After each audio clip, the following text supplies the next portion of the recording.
I had been nagged by the question of what constitutes ethnicity, how ethnicities are created since early in the year 2000 when a U.S. census taker issued me a short interview at my home in Costa Mesa, California. After looking over the questions, I determined that people with mixed ethnicity might have a problem defining themselves in the short census responses.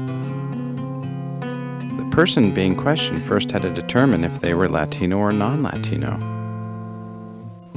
Already, I would be indefinable according to census descriptors. It turns out the answer most suitable to me was Latino and other Latino without any more elaboration because I belong to no other country.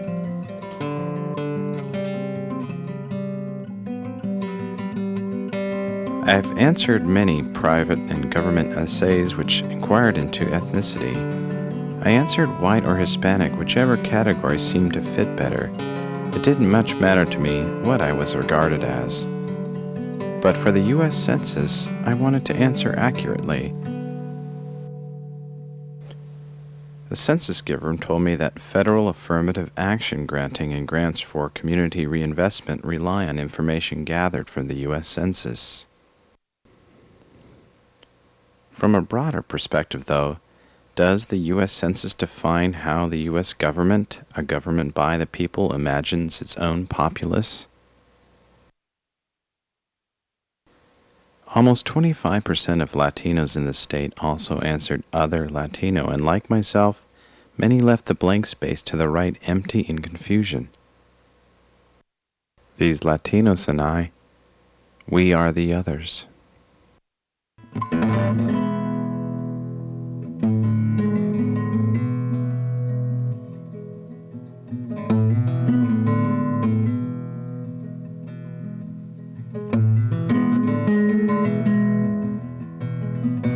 I started doing some journal research, and I began to find out that the standardization of ethnic identification and race in the U.S. decennial census had been historically haphazard and trial-ridden. The other category for Latinos was another step to try and accurately, scientifically, quantify the populace and ethnic makeup of California's Latinos. The U.S. Census was always striving to be accurate. But was there an accurate determinator of ethnicity that could be constructed with any method employed by the U.S. Census? Could a person's ethnicity and self-identity be codified or categorized at all in this modern world here in California? How do Latinos define their own self-identity and ethnicity? In January of 2001, I prepared a questionnaire that would specifically target what I thought were elements defining self-identity and ethnicity. I realized that my questions would target only a few topics of a very complex discourse, and that such an inquiry might well bring the response generated by an invasive census. But I hoped the process would be reflexive enough to provide some illumination, or at least a good discussion on the subject material I sought to answer. I ambitiously wrote up a 32-topic questionnaire that I plan to administer to 3 different Latinos and 3 different Latinas. Roberto Garcia. My name is Julie Vargas. My name is Severino Lopez. Rocío Gala Herrera. I'm Moses Ardavalos, according to my Navy papers. Davy Joe Kane. Do you have a middle name? Yes, it's Joe. I know. Every time I tell someone that, they ask if my father wanted a boy. I don't know. I see.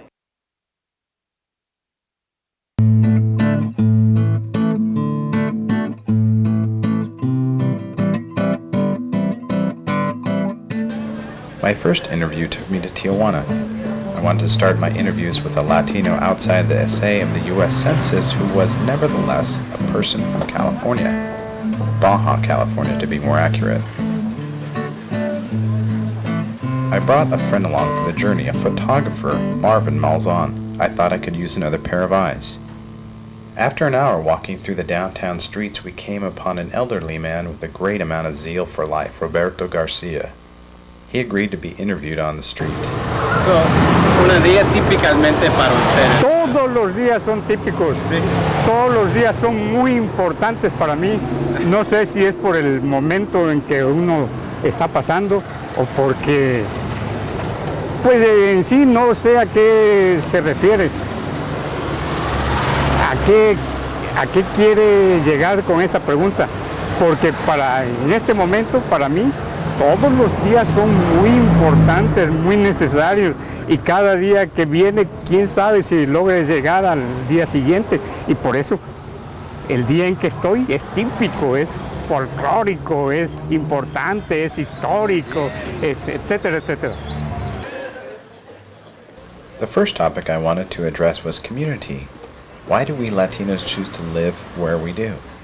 Does our community, our address of habitation, inscribe upon us part of our character, and how? Ahí la llevamos. ¿Por qué viene usted aquí en Tijuana? Yo vine a Tijuana porque cuando yo estudiaba la carrera, en aquel tiempo, en el Seguro Social del Hospital de la Raza, había la posibilidad de llegar a distintas partes del país a hacer el servicio o presentar el trabajo de otorrinolaringólogo. Tenía yo varias partes, pero X circunstancias hicieron que yo viniera para acá. Ellos o la institución me mandó acá a Tijuana y por eso estoy aquí. Y ya de ahí en adelante ya es una cuestión mía. Aquí me casé, aquí tuve mi hija y aquí estoy. Y aquí más o menos la paso. A picture of Roberto's personal geography began to emerge as I found out Roberto was originally from Alvarado de Veracruz, a community along the shore of the Gulf of Mexico, south of the city of Veracruz, Mexico. Somehow it didn't surprise me that a 72-year-old man from this area had such energy. I remember from my own travels to the area witnessing citizens well into their 70s dancing salsa in the city square at 2 in the morning.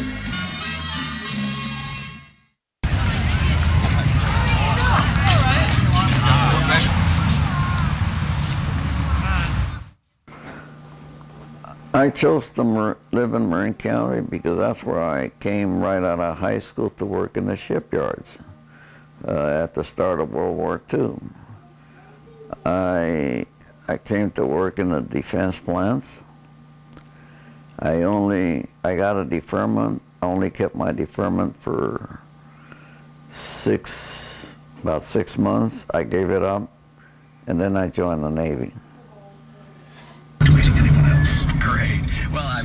Moy had survived a Great Depression and a World War. He was a survivor and an individualist. I knew many people of Moy's generation, many of whom had established businesses in Marin after World War II. Moy's generation seemed toughened by this simple act of survival early in their lives. Still in her early 20s, Davy Kane had traveled widely early in her life with her family. She eventually came to live in South Orange County, California. Out of high school, she moved to Newport Beach, California. Davy worked part-time as a food server and part-time as a personal trainer, gathering clients to one day go full-time. When my parents split up when I was 6, my dad hauled us all over the country. To start out by saying that was the biggest reason that I moved, well, I ran away from home, I ran away from Hawaii, and I came out here because that wasn't where I was happy. I didn't get along with good old dad too much. But I also knew that I wasn't going to go to high school unless I went somewhere else.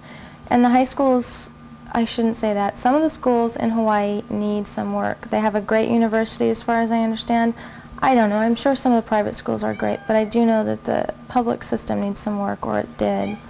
So I knew that, going to school in California, and I went to Dana Hills, which is in Dana Point, all the way through.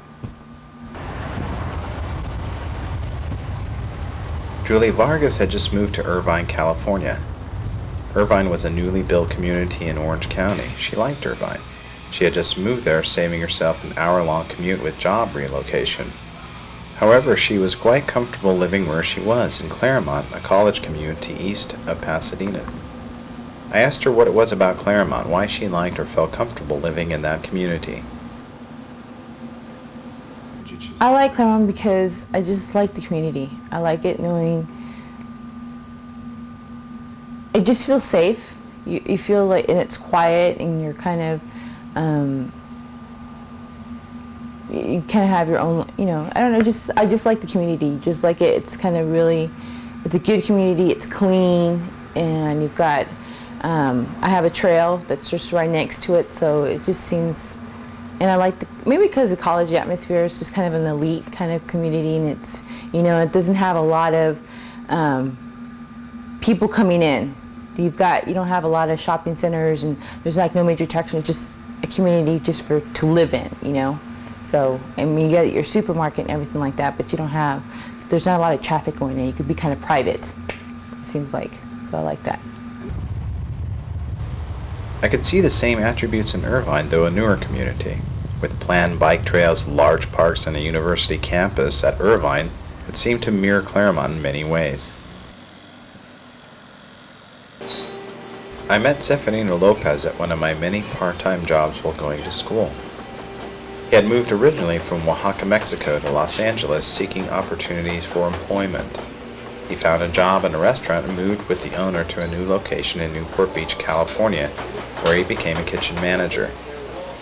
I asked Zeferino why he originally moved from his home in San Lucas Scrivini, a town outside of Oaxaca, Mexico. Nobody wants to help you to get a job. Nobody wants to say, you know what, okay, I give you a job and that's the only one. So you don't have like opportunities you have here. Right here you go in maybe like coffee shops and get an application and you get a job, right? So in Mexico it's really, really hard. You can't just walk and looking for a job because it's like everybody look for a job in Mexico and you can get a job. Rocio de Guerrero was working at a restaurant, Wolfgang Puck's Cafe, when I met her early in the year 2000. Davey, Julie, Rocio, and I all worked for Wolfgang Puck's Cafe. Rocio had relocated from Mexico City. She was a ciudadana. Mexican Latinos differentiate among themselves according to the state in Mexico where they were born. There is an imagined behavior of those native to a certain area. Pues porque más que nada vine porque tengo a mi bebé enferma y quiero ver si aquí yo podría hacerle algo. En México no le podía hacer nada. Me la han estado opere, pero no he visto resultados, y nada más vine un poco a trabajar y un poco para ver qué puedo hacer en mi niña. Rocio's story seems to dramatize for me the downside of shifting locations for new opportunities. Our identities are associated, like so many seeking opportunities, to disembedding mechanisms, coping with the loss of family, living in a community new and strange, leaving behind a community we were always a part of. La gente está muy extraño. Pues sí, porque hay de todo tipo de razas aquí. No sabe, ¿verdad? Tanta gente que hay. Y pues en México pues todos no más consumir una raza. De aquí viene uno y hay muchas cosas raras. Rocio's story of departure was particularly hard. When I first started talking to Rocio in the restaurant, I found out she was expecting a visit from her 2 young sons after an absence of more than 2 years. I asked her how she felt about her situation. Es triste estar aquí uno y los otros allá. Porque no sabe uno si van a la escuela, si comen, si... Uno nomás les manda dinero, pero no sabe si van a la escuela. Y, digo, se tiene